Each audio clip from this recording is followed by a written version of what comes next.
Bonjour, bienvenue. Merci d'être présent aujourd'hui à nouveau ou pour la première fois. J'espère que ça va vous plaire.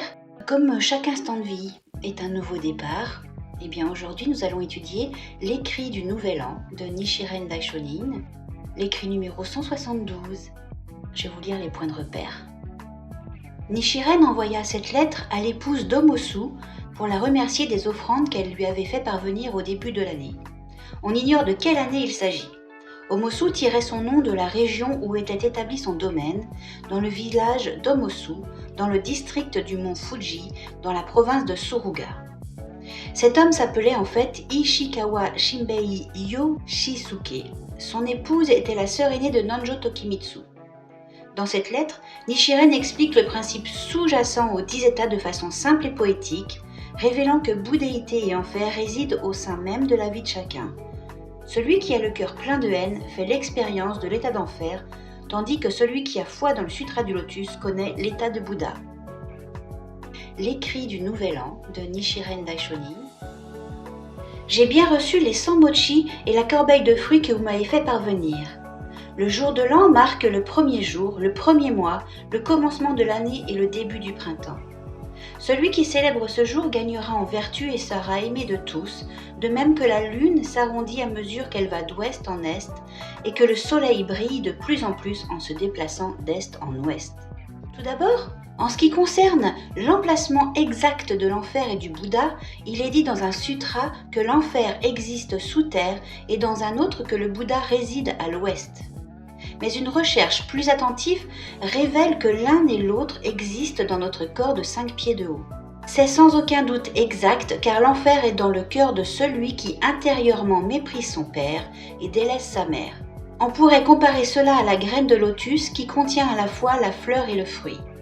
De même, le Bouddha réside dans notre propre cœur.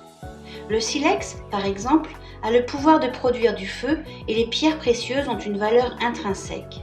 Nous, hommes du commun, ne voyons ni nos cils qui sont si proches, ni le ciel qui est si lointain. De même, nous ne voyons pas que le Bouddha existe dans notre propre cœur.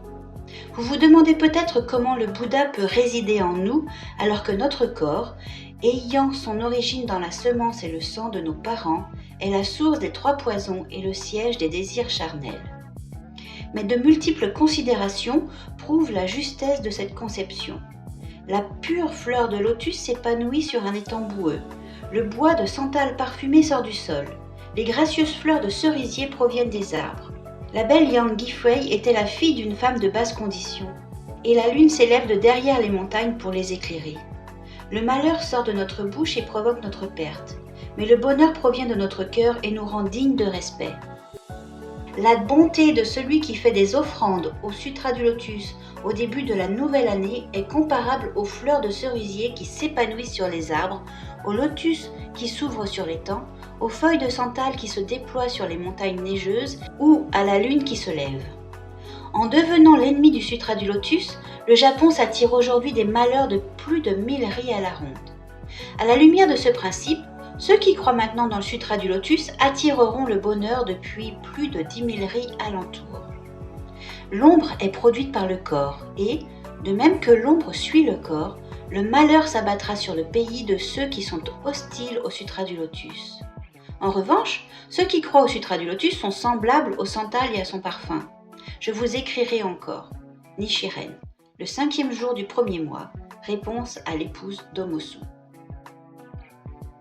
Eh bien, merci pour votre écoute. J'espère que ça vous a plu et à très très vite.